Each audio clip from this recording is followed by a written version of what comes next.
శ్రీ సచ్చిదానంద సద్గురు సాయినాథ్ మహారాజ్ की जय. గుప్త యోగిన శ్రీ రాకాడి బాబా గారు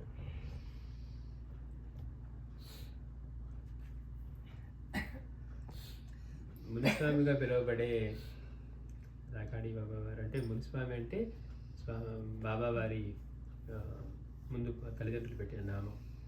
రాకాడి బాబాగా పిలువబడినప్పటికీ ఇప్పటి నుంచి వారికి రాకాడి బాబాగా వ్యవహరిద్దాం. స్వామి శ్రీ పూర్ణానంద వారు తమ గురుదేవులైన శ్రీ రాకాడి బాబా వారి గురించి తమ భక్తులకు అందించిన వివరాల ప్రకారం బాబావారు మైసూరు నుండి అంటే హోటల్లో పనిచేసేవారు కదా, చిన్నపిల్లవాడిగా ఉండి మళ్ళీ తల్లిదండ్రులకి వెళ్ళి వచ్చిన తర్వాత మైసూరు నుంచి శృంగేరి చేరి అక్కడ తపో దీక్షలో ఒక బ్రాహ్మణోత్తముడిని కలుసుకున్నారు. బాబావారు అక్కడ మునిస్వామిగా ఉండి అక్కడి నుంచి హోటల్లో పనిచేశారు. మైసూరు హోటల్లో ముందేమో చిన్న పనిగా చేసేవారు, తర్వాత వంట నేర్చుకొని అట్లా. తర్వాత అక్కడి నుంచి బాబావారు ఏం చేశారట, మైసూరు నుంచి శృంగేరి వెళ్ళారట. అక్కడ తపో దీక్షలో ఉన్న ఒక బ్రాహ్మణోత్తముని కలుసుకున్నారు. ఆ బ్రాహ్మణుని నామధేయం ఏమిటో మనకి తెలియనప్పటికీ కూడా వారే బాబావారికి ప్రథమ గురువులని, వారే బాబావారికి భగవద్గీత ఉపనిషత్తులు సులభంగా అర్థమయ్యే విధంగా రోజు ఓపికగా వివరించేవారిని మాత్రం తెలుసు. అంటే అప్పటిదాకా హోటల్లో పనిచేస్తూ ఉన్నారు, ఏదో కొంచెం సంపాదించి తల్లిదండ్రులకి అవి తీసుకెళ్ళి వాళ్ళందరికీ ఇచ్చేసి మళ్ళీ తల్లిని కొంత సంతోషపరిచి మళ్ళీ వచ్చేసారు. వచ్చేసి కొంతకాలం ఉన్న తర్వాత అక్కడి నుంచి శృంగేరి వెళ్ళారట. అక్కడ ఒక బ్రాహ్మణోత్తముడిని తపోదీక్షుడిని ఒక బ్రాహ్మణోత్తముడిని కలుసుకొని ఆయనకి దిగికి వెళ్ళి ఆయనకి సేవించారు. ఆయనే రాకాడి బాబా వారికి ప్రథమ గురువులని చెప్పుకోవచ్చు. ఆయన ఏం చేసేవారట, రాకాడి బాబా వారికి అర్థమయ్యేట్లుగా భగవద్గీత ఉపనిషత్తులు తేలికైన విధంగా చెప్పేవారట, అర్థమయ్యే విధంగా.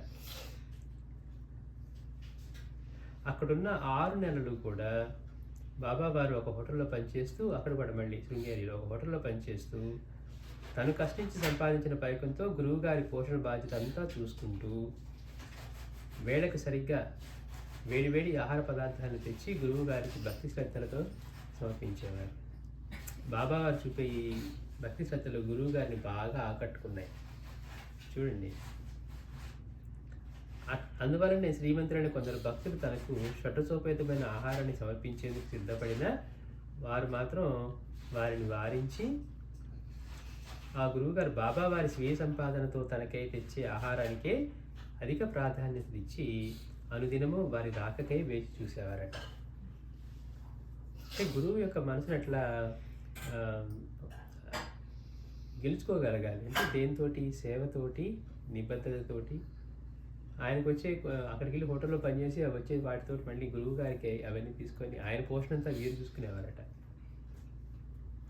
మహనీయులు ఎప్పుడూ కూడా తమకు భక్తితో సమర్పించే కానుకలకు కానీ, ఆహార పదార్థాలకు కానీ డబ్బుతో వెలకట్టి చూడరు కదా. మరి ఎంత విలువైన వాళ్ళు తెచ్చినా కానీ వీరు ఎంత భక్తితో, వీరి శక్తి సామర్థ్యాలను బట్టి వీరు ఎంత భక్తితో తెచ్చారనేది ఆయనకి ముఖ్యం. కానీ ఆయనకి వీరు బాగా డబ్బు ఖర్చు పెట్టి తెచ్చారండి, లేకపోతే బాగా ఘనమైన విలువైనవి తెచ్చారనేది పొరపాటు కూడా ఉన్నది.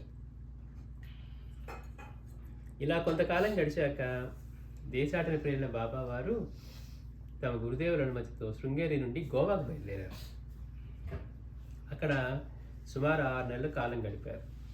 మైసూరు నుంచి శృంగేరిలో ఒక 6 నెలలు ఈ బ్రాహ్మణునికి సేవ చేసి అక్కడ అవి నేర్చుకొని వారి అనుమతితో మళ్ళీ గోవా వెళ్ళారట. బాబా ఎక్కడికి వెళ్ళినా కానీ అక్కడ భాషని తేలిగ్గా నేర్చుకునేవారట. చూడండి గమ్మత్తు. అక్కడ కొంతకాలంలోనే కొంకణి భాషను చక్కగా మాట్లాడటం నేర్చుకున్నారు. వారు ఎక్కడికి వెళ్ళినా అక్కడ పుణ్యక్షేత్రాలను దర్శించడమే కాకుండా ఆ ప్రాంతాల్లో మహాత్ములను కూడా దర్శించి వారి ఆశీస్సులు కూడా అందుకునేవారు. ఇక్కడ వెళ్ళామండి, అక్కడ ఏదో మంచి బ్యూటిఫుల్ సైట్స్ ఉన్నాయంటే ప్లేసెస్ చూద్దామని కాదు. మాస్టర్ గారికి ఎక్కడికి వెళ్ళినా కానీ ఏం ప్రశ్నించేవారు, ఇక్కడ దర్శించదగ్గ మహాత్ములు ఎవరైనా ఉన్నారా అని గుడవణి మహారాజుని కానీ వాళ్ళని దర్శించుకున్నప్పుడు కూడా పూణే వెళ్ళినప్పుడు అంతా కూడా మాస్టర్ గారు వాళ్ళనే చేసేవారు. అంటే వాళ్ళు ఎక్కడికైనా వెళ్తే సందర్శించాల్సింది ఎవరిని, మహాత్ముల్ని. వాళ్ళతో జీవితాలు మారుతాయి కానీ అబ్బా అక్కడ ఏదో భలే ఉందండి అనుకుంటే వల్ల మనకి జీవితం మారదు. అక్కడికి వెళ్ళి అట్లా వాళ్ళ ఆశీస్సులు కూడా పొందేవారట. ఇట్లా ఉండగా మళ్ళీ గోవా నుంచి శృంగేరికి వెళ్ళి అక్కడ తమ గురువు గారిని సేవిస్తూ వారి సన్నిధిలో మరి ఇంకొన్నాళ్ళు కలిపారు. కన్న తల్లి దీవెన, సర్వేశ్వరునికి తన శరణాగతి, మహాత్ముల దర్శన భాగ్యము, గురువు గారిని సేవించిన పుణ్యఫలము అన్నీ కలిసికట్టుగా ఫలించే సమయం ఆసన్నమైంది. తల్లి దగ్గర నుంచి దీవెనలు పొందారు, ఇక్కడ గురువు దగ్గర దీవెనలు పొందారు. అట్లా అందరూ ఇంత చేసుకున్న వాటన్నిటి నుంచి కూడా సర్వేశ్వరునికి శరణాగతి ఇవన్నీ ఫలించే సమయం ఆసన్నమైంది. తత్ఫలితంగా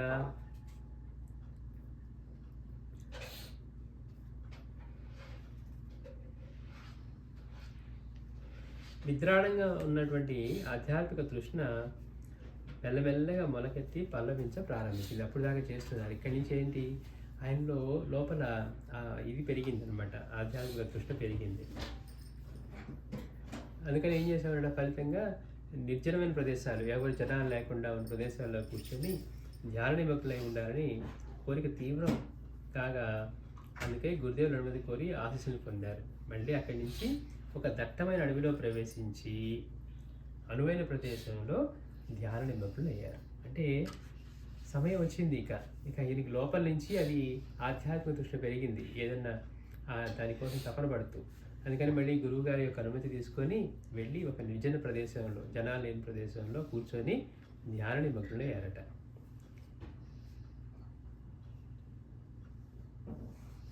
తన గురువు బోధించినటువంటి భగవద్గీత, ఉపనిషత్తులు తనకు నిర్దేశించిన మార్గదర్శక సూత్రాలు మర్చిపోకుండా తన జపము, ధ్యానము కొనసాగించేవారు.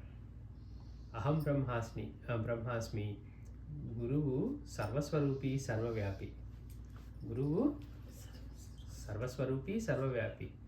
ఈ విశాల విశ్వమంతా భగవన్మయమనే విశాల భావాలను అలవర్చుకున్నారు. పంచాక్షరి మంత్రాన్ని జపసాధన చేస్తూ తరచుగా ప్రణవనాదమైన ఓంకారంపై దృష్టిని కేంద్రీకరించి ధ్యాన నిమగ్నయ్యేవారు. అంటే ఇంక ఇవి గురువు దగ్గర నేర్చుకున్న వాటిని బట్టి ఇంక ధ్యానం చేసుకుంటూ బాబావారు అక్కడ నిర్జనమైన ప్రదేశంలో ఇవి ఓంకారం మీద అట్లాగే పంచాక్షరి మంత్రాన్ని జపిస్తూ ఆయన ధ్యానం చేస్తూ ఉండేవారట. అట్లా అడవిలో ఆ విధంగా 1 సంవత్సర కాలం జపధ్యానాదులతో గడిపి తదనంతరం బాబావారు వివిధ ప్రదేశాల్లో పర్యటిస్తూ అక్కడ మహాత్ముని దర్శించుకుంటూ తన తపో దీక్షకు మరింత తీవ్రతరం చేశారు. అక్కడి నుంచి వారు ఉజ్జయిని క్షేత్రంలో 1 సంవత్సర కాలం గడిపారట. అక్కడ నుండి హిమాచల్ ప్రదేశ్లోని కులు లోయల్లో మరియు హిమాలయ పర్వత ప్రాంతాలకు వెళ్ళి వివిధ సాధనలు చేస్తూ 3 సంవత్సరాల కాలం గడిపారు. చూడండి వీళ్ళందరూ ఎంత సాధనామూర్తులో. ఆ పైన వారు హిమాలయాల నుండి దిగివచ్చి త్రిమూర్తి స్వరూపులైన శ్రీ దత్తాత్రేయుల వారు 1000 సంవత్సరాలు తపమాచరించిన ఈ ప్రపంచంలోనే ప్రఖ్యాతిగాంచిన 3 సిద్ధ పీఠభూముల్లో ఒకటైన గుజరాత్లోని జూనాగఢ్ జిల్లాలో ఉన్న గిర్నార్ పర్వతానికి వెళ్ళి అక్కడ 1 సంవత్సర కాలం తపమాచరించారు. దత్తస్వామి 1000 సంవత్సరాలు తపం చేశారట అక్కడ. అంటే గిర్నార్ ఎంత పవిత్రమైన క్షేత్రం. ఏ మహనీయుడి అయినా ఒక కొద్ది క్షణాలు పాటు ఉంటేనే పరమ పవిత్రపోతుందని మాస్టర్ గారు చెప్పారు. షిరిడి బాబా భౌతికంగా 60 సంవత్సరాలు నడిచారు. ఇక గిర్నార్ అయితే సాక్షాత్ దత్తస్వామి 1000 సంవత్సరాలు కూర్చొని తపస్సు చేశారట. అంటే అది ఎంత పరమ పవిత్రమై ఉండాలి. అక్కడికి వెళ్ళి 1 సంవత్సర కాలం ఉండి మళ్ళీ బాబా అక్కడ తపమాచరించారు. ఒక గొప్ప సిద్ధపీఠ భూమి ఏదంటే గిర్నారు. అది కాకుండా మరిన్ని సిద్ధ పీఠభూమిలో ఒకటి శ్రీ భ్రమరాంబిక మల్లికార్జున స్వామి వారి కొలువైన పరమ పవిత్రమైన శ్రీశైలం. ఆ తర్వాత హిమాలయాల్లోని టిబెట్. ఈ 3 గొప్ప 3 సిద్ధపీఠ భూములు. అంటే చూడండి, శ్రీశైలంలో అడుగు పెడుతుంటే మనకి సామాన్యం కాదు. స్వామివారు అక్కడ ఉన్నారంటే అదే కారణమై ఉండొచ్చు, బాబావారు అదే ఉద్దేశించుంటారు. అట్లా ఆ సమయంలో వారు అసమాన తపోనిధైన శ్రీ నిత్యానంద భగవాన్ కీర్తి ప్రతిష్టల గురించి వినడం, అక్కడ ఉన్నప్పుడు గిర్నార్లో బాబావారు అక్కడ ఉండి అక్కడ తపస్సును ఆచరిస్తూ ఉన్నప్పుడు అప్పుడు నిత్యానంద భగవాన్ గారి గురించి విన్నారట. వారి యొక్క గొప్పతనము, వారి లీలలు అవన్నీ బాబా వారికి విన్నప్పటి నుంచి ఎప్పుడెప్పుడు వారిని దర్శించుకుందామా, వారితో ఎప్పుడెప్పుడు మాట్లాడదామా అని వారి అంతరంగంలో ఒకటే అంతులేని ఆరాటం. అంటే గురువు దర్శనం అయ్యే సమయం ఆసన్నమైంది. ఇప్పుడు చేసిన తపస్సులు, సాధనలు అన్నీ ఫలించే దిశగా. అంటే ఇవన్నీ చేస్తే ఏమవుతుంది? గురువు దొరుకుతారు. ఎలాంటి గురువు అంటే ఇప్పుడు నిత్యానంద భగవాన్ సాక్షాత్తు శివావతారం అనే చెప్తారు. అలాంటి గురువు దొరికే సమయం ఆసన్నమైంది. అందుకని వారి గురించి విన్నప్పుడు మనసులో కోరిక కలిగింది. ఎప్పుడెప్పుడు వారిని దర్శిస్తామా, ఎప్పుడెప్పుడు వారితో మాట్లాడతామా అని. అండ్ ఎందుకంటే భవిష్యత్తులో బాబా వారిని అనుగ్రహించబోనున్న మోక్ష గురువు భగవాన్ శ్రీ నిత్యానందలే కనుక. అంతేకాకుండా గురు శిష్యుల సంబంధం జన్మాంతర సంబంధం కదా. ఏదో ఈ జన్మలో మనకి పెళ్లి కలిసినట్టుగా ఉంటుంది, కానీ ఆ జన్మల నుంచి ఆయనతో ఉన్న సంబంధమే అక్కడ తీసుకొస్తుంది. అలాంటి సద్గురుమూర్తి తొలిసారిగా దర్శించడానికి వెళ్తున్నప్పుడు ఉత్తమ శిష్యునిలో అలాంటి ఆరాటం కలగటంలో ఆశ్చర్యం ఏముంది? సరే, బాబా వారు గిర్నార్ నుండి శ్రీ నిత్యానందుల వారి దర్శనార్థం బయలుదేరే ప్రయత్నంలో ఉన్నారు. అంటే బాబా గురించి విన్నారు, నిత్యానంద బాబా స్వామిని ఎట్లయినా దర్శించాలి భగవాన్ని అని చెప్పి ఇక బయలుదేరారట. అలాంటి తరుణంలో ధ్యాన నిమగ్నమైన బాబా వారికి ధ్యానావస్థలోనే శ్రీ నిత్యానంద భగవాన్ వారు తమ దర్శనం ఇచ్చారు. అంటే ధ్యానంలోనే ఇంతవరకు ఆయన ఎప్పుడు చూడలేదు. ఆయన గురించి విన్నారు. బాబా తన గురించి విన్న తర్వాత నిత్యానంద భగవాను రాకడి బాబాను అనుగ్రహించి వారికి ధ్యానంలోనే దర్శనం ఇచ్చారట. వారిని దర్శించాలని తప్పిస్తున్న తనకు వారే ఆ విధంగా అనుమతిని ఆశీస్సును అనుగ్రహించారని వారు దృఢంగా నమ్ముకున్నారు. అంటే నేను వెళ్ళి భగవాన్ని దర్శించాలనుకున్నాను, నిత్యానంద భగవాన్ని, కానీ దానికంటే ముందే భగవాన్ నాకు స్వప్న దర్శనం ఇచ్చారు కాబట్టి, అంటే నాకు ఆయన కలవటానికి అనుమతి, తర్వాత ఆశీస్సులు ఇచ్చారని చెప్పి గట్టిగా నమ్ముకున్నారట. నమ్ముకొని ఇంకా క్షణం నుండి వారే మోక్ష గురువులని సంపూర్ణంగా విశ్వసించారు. అంటే చూడండి, ఇంకా వెళ్ళి కలవలేదు, ఆయన కోరికలు తీర్చలేదు, ఇంకోటి అడగలేదు, మాట్లాడలేదు, ఏమీ లేదు. కానీ వారి గొప్పతనం విన్న తర్వాత, వారి గురించి తెలుసుకున్న తర్వాత, ఎప్పుడెప్పుడు వెళ్ళి దర్శిస్తామా అని తపన కలిగిన తర్వాత వారే స్వయంగా ధ్యానంలో దర్శనం ఇచ్చేసరికి ఆయనకి నా మోక్ష గురువులు వీరే అని అర్థమైపోయింది. భగవాన్ నన్ను అనుమతిచ్చి ఆశీర్వదించారు అంటే ఒక విధంగా శిష్యునిగా స్వీకరించారని కూడా అంత గట్టిగా బలంగా అనిపించిందట. ఇక పట్లైన తోటి బాబా వారు అప్పటికప్పుడే కాలినడక గణేష్పురి బయలుదేరారు. అక్కడి నుంచి నడుచుకుంటూ గణేష్పురి. చూడండి, మనమైతే ఏ వాహనం ఉందా, టికెట్లు ఉన్నాయా, ఫ్లైటా, ట్రైనా అనుకుంటాం. వాళ్ళు గురువుని దర్శించాలంటే ఎక్కడ? గణేష్పురి, మహారాష్ట్రలో. అదే పైన ఎక్కడ? గిర్నార్ దగ్గర ఉన్నారు. అక్కడి నుంచి కాళ్ళు నడుకుని బయలుదేరారట. కానీ మార్గ మధ్యంలో వారి అనుకోని ఒక అవాంతరం ఎదురైంది. ఆయన నడుచుకుంటూ వెళ్తుంటే అప్పుడు బాబా వారు నిర్మానుష్యమైనటువంటి ఒక కీకారణ్యం గుండా ప్రయాణిస్తున్నారు. పైగా అది కన్ను పొడుచుకున్న కాలరాని కటిక చీకటిమయమైన కాలరాత్రిని తలపిస్తుంది. చూడండి, అసలు మనం ఓకే అనదు, వెళ్ళాలనుకున్నాం, ఏదో ఒక మంచి ట్రాన్స్పోర్ట్ అరేంజ్ చేసుకొని వెళ్ళాలంటే ఒక కారో లేకపోతే ఇంకోటో ఏదో చేసుకొని వెళ్తాం. అప్పటికే కొంచెం దారి కష్టంగా ఉన్న కారులో కంఫర్ట్గా లేకపోతే 100 చెప్తాం, ఒళ్ళంతా హోనం అయిపోయిందండి, అదండి ఇదండి అని. కానీ గురువుని దర్శించాలి తపన పడే బాబాగారు ఎట్లా అన్నారు? బయలుదేరి నడుచుకుంటూ వెళ్తున్నారు. ఆ నడుచుకుంటూ వెళ్తే ఏదో మళ్ళీ ఎక్కడో షెల్టర్ తీసుకోవటం, ఆగటం ఇట్లా ఏం లేదు. నడుచుకుంటూ వెళ్తున్నారంట. ఒక కీకారణ్యం నుంచి వెళ్తూ ఉన్నారు, అడవిలో నుంచి. అది అర్ధరాత్రి, కటిక చీకటి, కన్ను పొడుచుకున్నా కానీ కనపడింది. అంటే అక్కడ విష సర్పాలే ఉండొచ్చు, విష జంతువులే ఉండొచ్చు, అక్కడ ఏదైనా కానీ.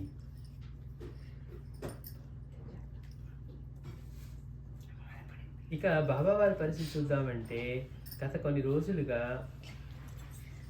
ఆహారం లేక ఆకలితో కడుపు దహించుకుపోతుంది.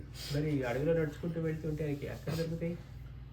ఆకలి దహించుకుపోతుంది. ఆ స్థితిలో వారు నీరసించి కాలు ముందుకు కదపలేని నిస్సహాయ స్థితిలో ఉన్నారు. అంటే నీరసించిపోయి ఇక కాలు కదపడానికి కూడా లేనట్టుగా నిస్సహాయ స్థితిలో ఉన్నారట. ఈ అడ్డంకులన్నీ చాలా అన్నట్లు అప్పుడే ప్రళయభీకరంగా ఉరుములు మెరుపులు. అసలే అర్ధరాత్రి, అడవిలో ప్రయాణం, ఒంటరిగా వెళ్తూ ఉన్నారు, కటిక చీకటి, ఏమీ కనపడని పరిస్థితి. ఆ సమయంలో మళ్ళీ భయంకరమైన ఇది వర్షం, మెరుపులతో కూడిన పెను తుఫాను ప్రారంభమైందట. వెంటనే ఆకాశమే చిల్లు పడింది అన్నట్లుగా కుంభవృష్టి.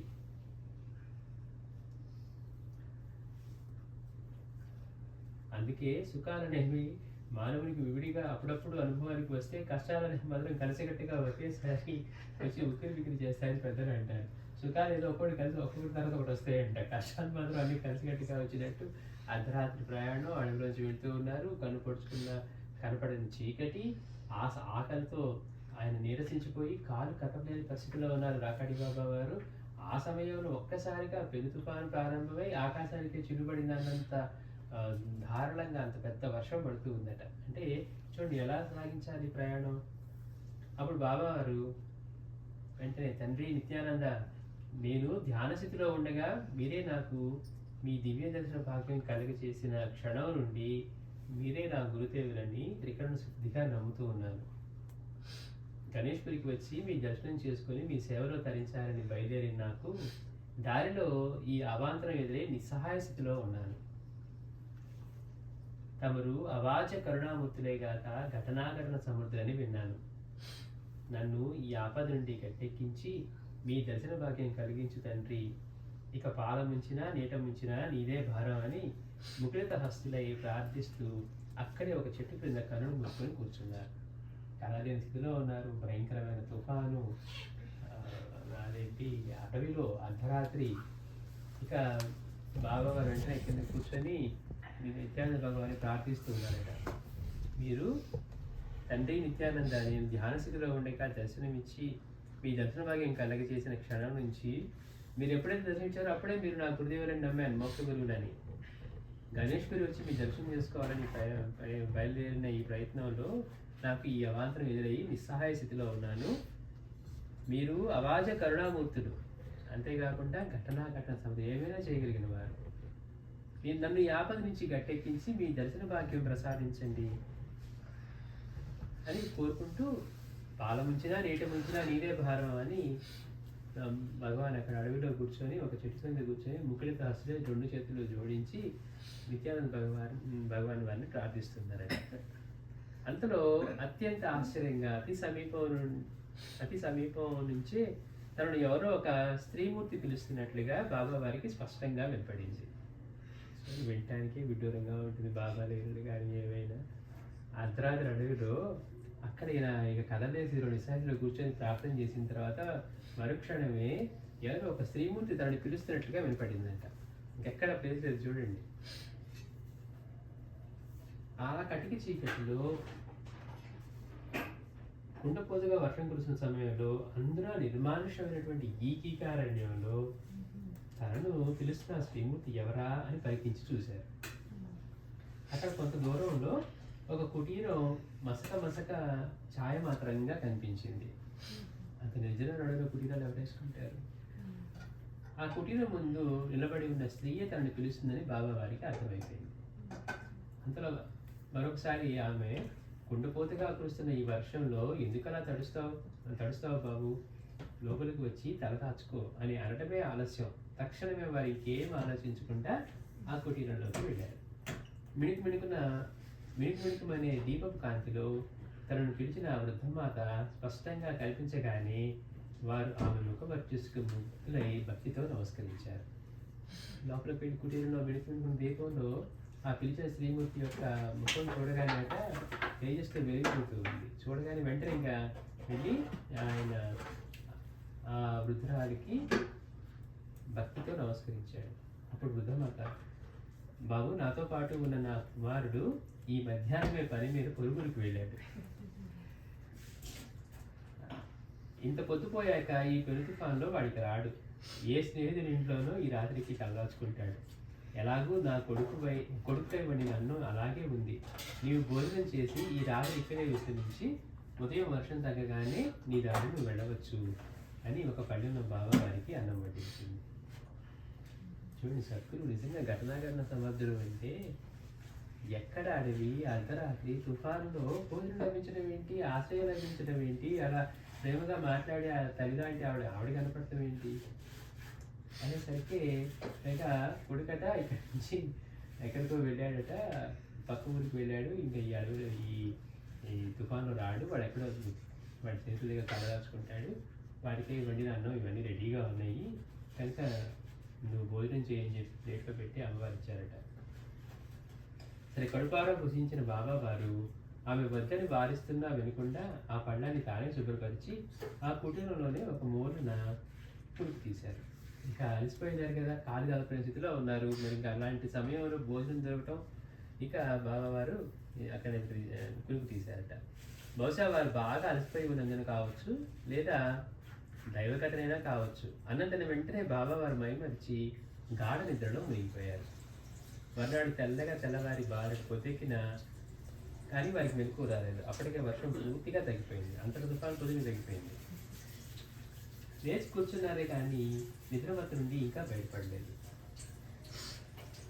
కానీ తాను ఒక పొదరింటిలో కటిక నేలతో నిర్మించినట్లు చూచాయిగా గమనించగానే ఆ నిద్రమత్తు కాస్త మటుమాయమే తీవ్ర దిగ్భ్రాంతికి లోనయ్యింది. అదేంటి, రాత్రి కుటీరులో చాప మీద తాను నిద్రించానని ఈ పొదరింటిలో కటిక నేలపై ఎలా ఉన్నాను? ఎందుకు రాత్రి తాను నిద్రించిన ఆ కుటీరం ఏమైనట్లు? కుటీరం కూడా లేదు ఇప్పుడు. పడుకున్న వారు అక్కడే ఉన్నారు కానీ కుటీరం అన్నీ మారిపోయాయి. ఆ కుటీరం ఏమైపోయినట్లు ఎక్కడా కనిపించదే. అవును, రాత్రి అన్నం పెట్టి తను ఆకలించిన ఆ మాతృమూర్తి జాడ కూడా కనపడటం లేదే. కొడుకు వెళ్ళాడన్నారు కానీ తాము అక్కడే ఉండాలి కదా, ఆవిడ కూడా లేదు, ఆ మాతృమూర్తి కూడా కనిపించడం లేదు అని ఆశ్చర్యపోతూ బయటికి వచ్చారు. అక్కడ బయట కనపడిన దృశ్యం చూసి వారు నిర్ఘాంతపోయారు. రాత్రి తాను అన్నం తిన్న తర్వాత ఆ పళ్ళాన్ని కడిగిన ఆ నీళ్లను కుటీరం బయట పారపోతుంది తానే. అంటే అప్పుడు కుటీరం ఉంది, ఆయన బయటకు వచ్చి ఆ పళ్ళాన్ని వద్దంటున్నా కానీ ఆయనే కడిగారట. ఆ కడిగిన నీళ్లు మెతుకులు అవన్నీ ఉంటాయి కదా, అక్కడే ఉన్నాయట. చూడండి గమ్మత్తు, తుఫాను కూడా కుట్టుకుపోలేదు. సరే, ఇప్పుడు ఇది కనపడట్లేదు. బయటకు వచ్చి చూస్తే అవి అక్కడే ఉన్నాయి. ఆ పళ్ళాన్ని కడిగిన నీళ్లను కుటీరం బయట పారపోతుంది కానీ తాను తినగా ఇంకా ఆ పళ్ళెంలో మిగిలిన అన్నం మెతుకులు ఆ నీటితో పాటు బయటపడ్డాయి. ఆ అన్నం మెతుకులు అప్పటికీ అక్కడే పడి ఉండని చూసి అనుమానం లేదు. అంటే ఈ రాత్రి నీ తినని 100% కన్ఫర్మ్, ఇదిగో నీ ప్లేట్ కడిగారు, ఆ మెతుకులు కూడా ఇక్కడే ఉన్నాయని. ఇదంతా ఆ కలి రూపంలో గురుదేవుడైన శ్రీ భగవాని వారి యొక్క లీల అని వారికి అప్పుడు అర్థమైంది. అంటే భగవాన్ని ప్రార్థించాను, ఆ తల్లి రూపంలో వచ్చింది కూడా వారే, ఇదంతా వారి లీలే అని అప్పుడు అర్థమైందట. అట్లా గడిచిన రాత్రి నుండి సంభవించిన దివ్య సంఘటన ఒక్కొక్కటే తలుచుకుంటూ బాబా వారు వారిలోని అణువణువు కూడా ఆనందంతో పరవశించిపోతూ ఉంది. ఈ జరిగిన సంఘటనలు తలుచుకుంటూ ఉంటే బాబావారి అణువణువు ఆనందంతో పరవశించిపోతున్నట. అనుమానం లేదు, ఇది నిస్సందేహంగా శ్రీ నిత్యానందుల వారి కరుణా కటాక్షమే. తనను కాపాడటానికే ఆ సర్వసముద్రైన శ్రీ భగవాన్ గారి సంకల్పానుసారంగా రూపుదిద్దుకున్న అపురూపమైనటువంటి అనుగ్రహలే కానీ అన్యరా కాదంటూ ఆ మహనీయుని పాదపద్మాలకు మానసికంగా తన కృతజ్ఞాంజలిని కూడా సమర్పించుకున్నాడు. అక్కడి నుంచి మనసులో భగవాన్ వారి పాదాన్ని స్మరించి ఇదంతా ఆ ప్రేమమూర్తి అయిన భగవాన్ వారి దివ్యమైన లేలే, లేకపోతే అడవిలో అక్కడ కనపడటం ఏంటి, తనకి ఆశ్రయం ఇవ్వటం, భోజనం పెట్టడం, విశ్రమించిన తర్వాత అంటే గురువుని ఎక్కడ ఉండి ఎక్కడి నుంచి పిలిచినా కానీ స్వామీజీ అంటారే, రేపు మీరు 7 సముద్రాలు అవతల పిలిచినా కానీ నాకు వినపడుతుందిరా అన్నారు. మన స్వామీజీ అక్కడ ఉన్నాం అనుకుంటాం కాబట్టి ఆ మాట ఉన్నారు కానీ ఆయన వినపడేది ఎప్పుడు కాదు, మనతో ఉండేవారే కదా. అందుకని ఇక్కడ కూడా రాకాడి బాబా వారు ఆ ప్రార్థన చేయగానే మరుక్షణమే ఆయనకి ఆశ్రయము, పిలుపు, ఆహారము, విశ్రాంతికి మార్గము అన్నీ దొరికాయి.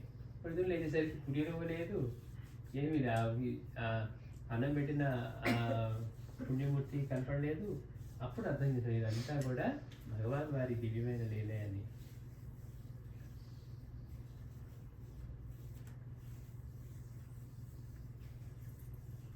ఎంత చిత్రం! శ్రీ నిత్యానందుల వారి తనకి ఇంకా తమ దర్శన భాగ్యం కలగలేదు. భౌతికంగా ధ్యానంలో కనపడటమే కానీ శిష్యుడిగాను స్వీకరించలేదు. ఒరే అబ్బాయి, నేను శిష్యుడిగా స్వీకరించాను, ఈ రక్షణ అంతా నాదే అని ఇంకా చెప్పలేదు.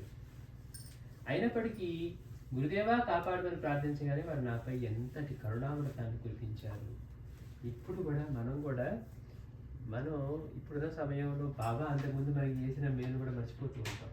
అయ్యో ఎన్నిసార్లు బాబా అడిగా తీర్చలేదండి అని ఇప్పుడు దాన్ని మనం పట్టు ఉంటామే కానీ అసలు నిజంగా ఎన్ని చేశారు, అసలు మనల్ని ఎట్లాంటి పరిస్థితుల నుంచి బయట వేశారు. మాస్టర్ అంటారు అవన్నీ మనలో రాసుకొని ఎక్కడైనా రాసి పెట్టుకొని చదివి గుర్తు చేసుకుని స్మరించుకోవాలట.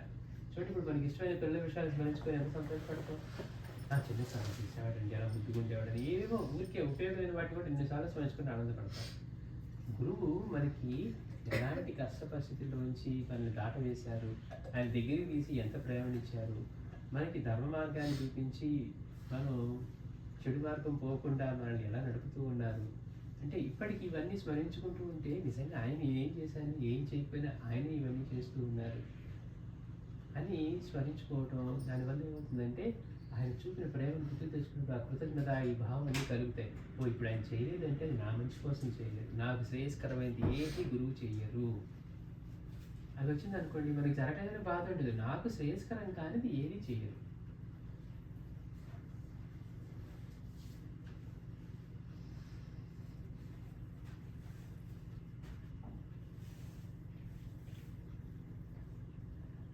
ఒక్కసారి గురుదేవా కాపాడమని ప్రార్థించగానే నాపైన ఎంతటి కరుణామృతాన్ని కురిపించారు. నేను ఇంకా వెళ్ళి భగవాన్ని కలవలేదు, ఆయన మాట్లాడలేదు, గురువుగా ఆయన శిష్యుడిగా స్వీకరించానని చెప్పలేదు. అయినా కానీ ఒకసారి గురుదేవా కాపాడు అనగానే ఎంతటి అద్భుతమైన ఇలా చేసి ఇలా చేశారు అని చెప్పి ఆయన ఆలోచించసాగట. అప్పుడు వారికి తాము శృంగేరిలో కలుసుకున్న బ్రాహ్మణోతుడైన తమ ప్రథమ గురువు, బాబు తల్లిని మించిన దైవము, తల్లి ప్రేమను మించిన ప్రేమ జగతిలో లేవని పెద్దలంటారు, కానీ నేను కాదన్ను. ఒక సద్గురువు తన శిష్యునిపై చూపే అవాజకరుడితో పోలిస్తే అంతటి తల్లి ప్రేమ కూడా ఒక సముద్రంలో ఒక నీటి పుట్టుతో సమానమే సుమ అన్నారట రాకాడి బాబాతో. ఆయన శృంగేరిలో ఎవరినైతే సేవించారో ఆ బ్రాహ్మణోత్తమైన గురువుని, మధుర గురువుని, ఆయన చెప్పారట, తల్లికి మించిన ప్రేమ లేవంటారు, నేను కాదన్ను, కానీ గురువు చూపే అవాజ్యమైన కరుణతో పోలిస్తే సముద్రంలో ఒక నీటి బిందువు అన్నారు. సముద్రంలో ఒక నీటి బిందువు అంటే మనం ఆ ప్రేమను ఇంకా పొందలేదు కాబట్టి మనకేమనిపిస్తుంది, మా తల్లి అమ్మ అన్నీ చేసిందే ఇప్పుడు కూడా అంటాం. కానీ గురువు ఏం చేస్తున్నాడు అంటే ఆ తల్లి చేసేది ప్రేమను పోల్చుకోవాలంటే సముద్రంలో ఒక నీటి బొట్టుతోనట. ఒక విధంగా అనంతం.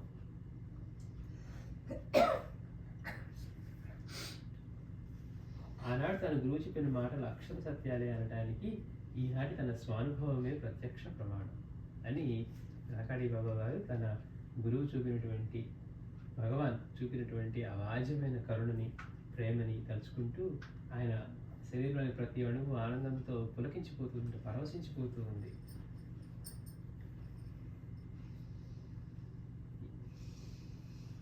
ఆనాడు తన గురువుగారు చెప్పిన మాటల అక్షర సత్యాలే అనడానికి ఈనాటి తన స్వానుభవమే ప్రత్యక్ష ప్రమాణం. గురుకృపాకో పోయి దుర్లభ్ నహి హే నహి హే నహి హే. సమగ్రైన సద్గురువు యొక్క కరుణ కటాక్షాలను కానీ, తపోదత్తమైన వారిని వరించినటువంటి దివ్యశక్తులను కానీ, ఆ మహనీయుడి యొక్క ఔన్నత్యాన్ని కానీ అంచనా వేయగల ఒక కొలమానం ఈ విశ్వంలో ఎప్పటికీ లేదు. అంటే గురువు యొక్క ప్రేమని కానీ, వారి శక్తి సామర్థ్యాన్ని కానీ దేన్ని కూడా కొలవడానికి ఒక కొలమానమే లేదు. అనంతం అని అంటే ఇన్ఫైనైట్. గురువు యొక్క ప్రేమ ఇన్ఫైనైట్, గురువు యొక్క సమర్థత, శక్తి స్వరూపం అన్నీ ఇన్ఫైనైట్. ఆయన ఏదో చేశాడు నాకు తెలుసండి అంటే ఆయనకు ఉండదు. అందులోని ఒక సముద్రంలో నీటి బొట్టులాగా ఇంత తెలుసుకోగలం, ఆయన ఇలా చేసి మనం రక్షించాలని తెలుసుకోగలిగితే వాళ్ళని అలా అనుకరించాలని తెలుసుకోగలమే తప్పించి ఇందులో ఇన్ని పనులు ఎలా చేస్తూ ఉన్నారు, ఒకే సమయంలో ఈ సృష్టి ఎలా చేశారు, ఇదంతా ఎక్కడి నుంచి అనే మాట కూడా మనకి ఊహకు కూడా అందదు.